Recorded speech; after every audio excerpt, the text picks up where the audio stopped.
boys and girls. It's Mrs. Ferguson here.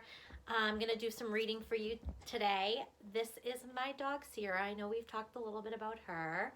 She's just kind of hanging out. You might see some visiting from Piper the cat.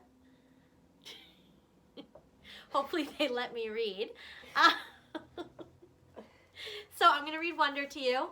And we've been reading this in class, so I figured we'd just kind of pick up where we left off. We were on Summer's story, so this is from her point of view. And if you remember, her and Augie had just had that conversation where she said that she promised that Mr. Tushman did not make her be friends with him when he came to the school.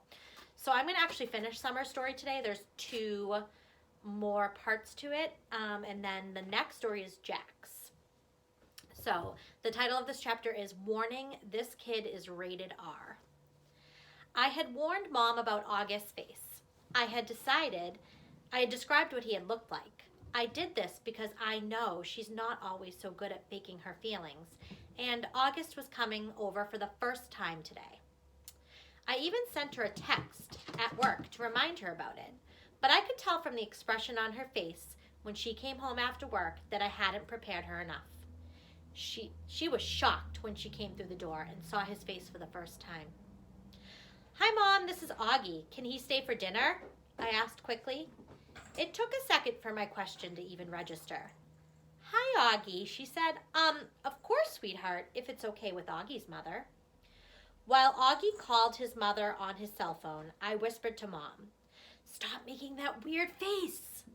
She had that look like when she's watching the news and some horrific event had happened. She nodded quickly like she hadn't realized she was making a face, and was really nice and normal to Augie afterward. After a while, Augie and I got tired of working on our projects and went to hang out in the living room. Augie was looking at the pictures on the mantle, and he saw a picture of me and my daddy. "Is that your dad?" he said. "Yeah."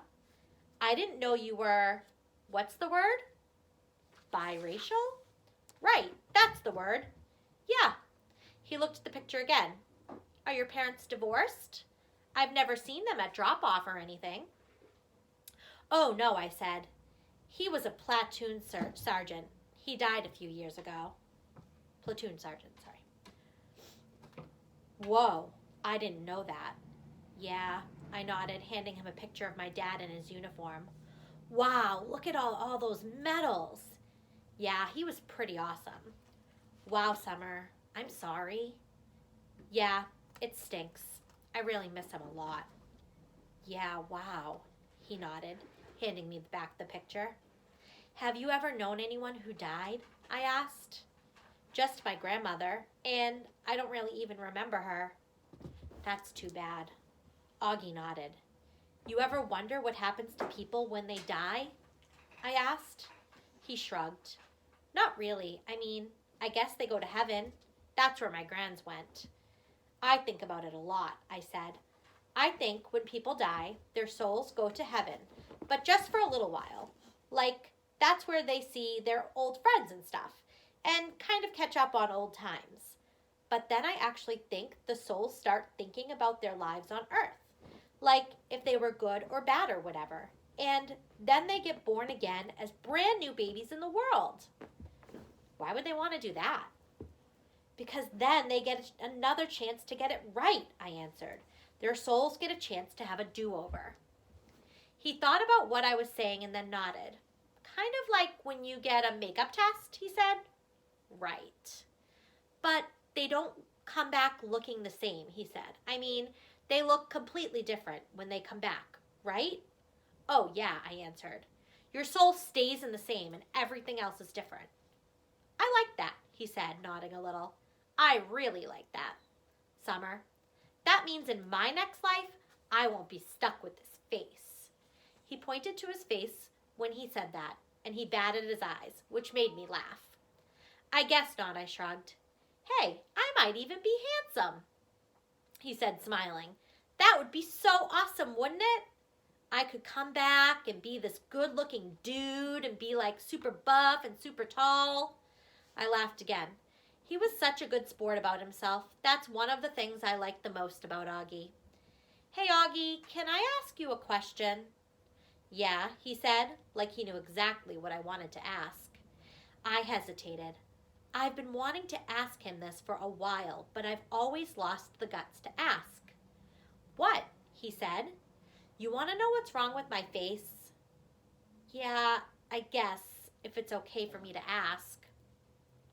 He shrugged. I was so relieved he didn't seem mad or anything. "Yeah, it's not a big deal," he said casually. "The main thing I have is this thing called mandibulofacial dystosis, which took me forever to learn how to pronounce, by the way. But I also have this other syndrome thing that I can't even pronounce. And these things kind of just morphed together into one big super thing, which is so rare they don't even have a name for it. I mean, I don't want to brag or anything, but I'm actually considered something of a medical wonder, you know." He smiled. "That was a joke," he said. "You can laugh." I smiled and shook my head. "You're funny, Augie," I said. "Yes, I am," he said proudly. "I am cool beans." The Egyptian Tomb. Over the next month, August and I hung out a lot after school, either at his house or my house. August's parents even invited Mom and me over for dinner a couple of times. I overheard them talking about fixing Mom up on a blind date with August's Uncle Ben.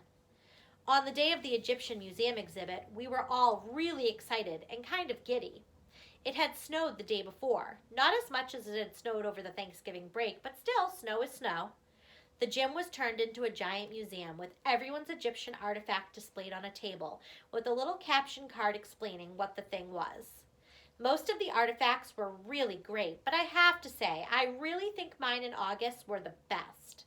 My sculpture of Anubis looked pretty real, and I had even used real gold paint on it. And August had made his step pyramid out of sugar cubes.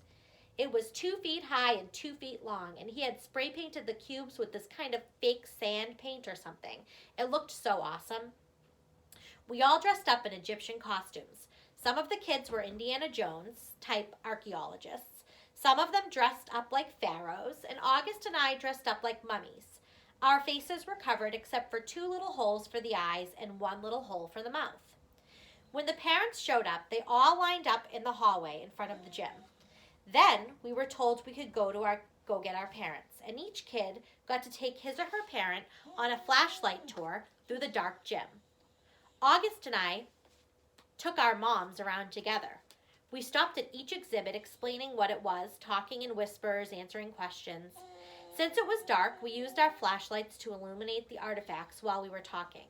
Sometimes, for dramatic effect, we would hold the flashlights under our chins while we were explaining something in detail.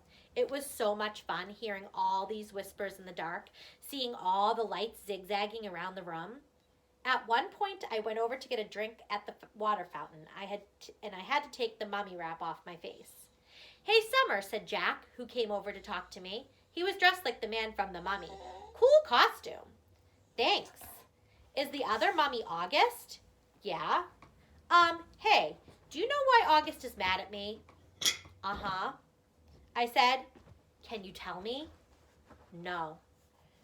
He nodded. He seemed bummed. "I told him that I wouldn't tell you," I explained. "It's so weird," he said. "I have no idea why he's so mad at me all of a sudden. None. Can you at least give me a hint?" I looked over at where August was across the room, talking to our other moms.